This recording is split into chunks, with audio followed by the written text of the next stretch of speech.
ठिकाणी हिंदवी स्वराज्य घडलं, याच ठिकाणी महाराज शिवछत्रपती झाले, सिंहासनाधीश्वर झाले, मराठ्यांचे राजे आपल्या तख्तावरती विराजमान या ठिकाणी. याच ठिकाणी राजांचं 32 मन सोन्याचं सिंहासन होतं. एक मन म्हटलं तर ते 40 किलो 1280 किलो वजनाचं सोन्याचं सिंहासन, ज्याला आपण मयूर सिंहासन म्हणतो. हे सिंहासन महाराजांच्या उत्तरदात, शंभू राजांच्या उत्तरदात 3 नोव्हेंबर 1689 औरंगजेबाचा सरदार जुल्फिकार खान टोकन होतो इतिगत खान. या इतिगत खानाने रायगडाला अजगरी वेढा दिला आणि या वेढ्यामध्ये तो घराणे फोडून घेऊन गेला. मग याची प्रकृती येणाऱ्या शिवभक्तांना कळावी. 1985 साली भारताचे 7वे राष्ट्रपती डॉक्टर ध्यानी जलसिंग यांच्या हस्ते या सिंहासनाची उभारणी करण्यात आली. आतमधली मूर्ती कोल्हापूरचे युवराज छत्रपती श्री संभाजीराजे भोसले राजांचे 13वे वंशज यांनी दिनांक 6 जून 2009 ला ही 600 किलो पंचधातूची मूर्ती या ठिकाणी अर्पण केली, या ठिकाणी बसवण्यात आली. याच ठिकाणी महाराजांचा राज्याभिषेक झाला. राज्याभिषेकाच्या शुभदिनी राजे जगदीश्वराचे दर्शन करून आले. दरबार भरला होता. दरबारामध्ये 6000 मंडळींची उपस्थिती होती.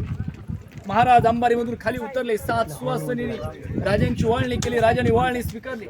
राजाने आपली पावले या दरबारामध्ये पडताच या ठिकाणी बसलेली 6000 मंडळी उठून उभी राहिली. हिंदवी स्वराज्याच्या राजांना मानाचा मुद्रा होतो. महाराजांनी मुद्रा स्वीकारला. राजांची पावले या सिंहासनाकडे निघालेली आहेत. हातामध्ये तलवार, गळ्यामध्ये कवड्यांच्या माळा, डोक्यावरती जिरडोप, कपाली चंद्रकोर. या रुद्धार देखणे राजांचा प्रवेश या सिंहासनाच्या पायऱ्याशी येऊन थांबतो. महाराज सिंहासनाची ही पहिली पायरी चढले. चप्पल काढा इकडे. महाराज सिंहासनाची पहिली पायरी चढले. नजर 32 मणाच्या सोन्याच्या सिंहासनावरती पडली. नजर भरलेल्या रयतेवरती पडली. नजर तानाजी मालुसरे यांच्या वीरपत्नीवरती पडली. आणि आऊसाहेबांना महाराज काय म्हणाले असतील की आऊसाहेब, या स्वराज्याची ही पहिली पायरी चढतो तो माझा ताणा, आधी लगीन कोंढाण्याचं मगच माझ्या रायबाचं, असा म्हणणारा माझा जीवाभावाचा बालपणीचा सवंगडी ताणा आज आनंदाच्या क्षणाला, आज या सुवर्णाच्या क्षणाला या राज दरबारामध्ये उपस्थित नाहीये. या हिंदवी स्वराज्याच्या निर्मितीसाठी त्यांनी आपल्या प्राणाचं बलिदान दिलं.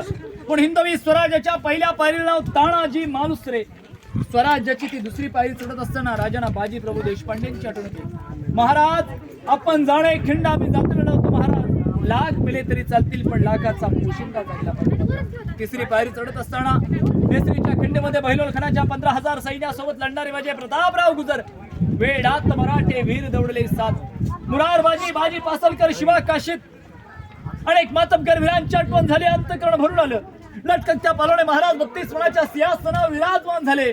मग या राज दरबारामध्ये एक ललखारी झाली की महाराज प्रौढ प्रताप पुरंदर क्षत्रिय कुलवतां सिंहासनाधीश्वर महाराजाधिराज राजे शिवछत्रपती श्री शिवाजी महाराज की हर हर महादेव. अशा तऱ्हेने महाराजांचा राज्याभिषेक सोहळा या राज दरबारामध्ये संपन्न होतो.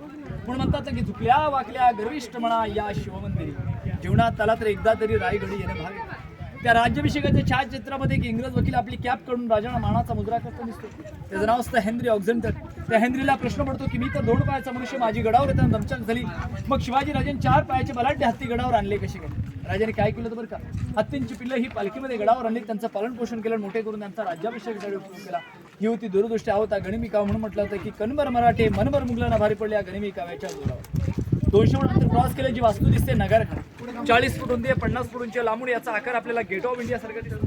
पण हा गेट ऑफ इंडिया सारखा नाही दिसत, तर तो गेट ऑफ इंडिया आपल्याला याच्यासारखा दिसतो. इंग्रज आले, याची प्रकृती चोरली आणि मुंबईमध्ये जाऊन गेट ऑफ इंडियाची निर्मिती केली. आता एक आपल्याला धुळी चमत्कार पाहायचा आहे. तत्पूर्वी इथं सर्वांनी पुढे येऊन दर्शन घ्या लांबून. शिवाजी महाराजांच्या काळामध्ये स्पीकर, लाईट, माईक काही नव्हतं. पण असं काय वास्तुशास्त्र होतं की दरबारामध्ये कुठे काही कुजबूज झाली तर थेट ती राजांना कळायची. महाराज काय बोलत तिथे प्रजेला ऐकलं. आज 400 वर्षानंतर देखील एक धुळी चमत्कार ऐकायला येतो. इथे शांत वेळा मी तिथून जाऊन टिचकी वाजवतो, आवाज तुम्हाला इथे ऐकायला. नंतर पुढे आपण होळीचा माळाने बाजारपेठेकडे जायचं.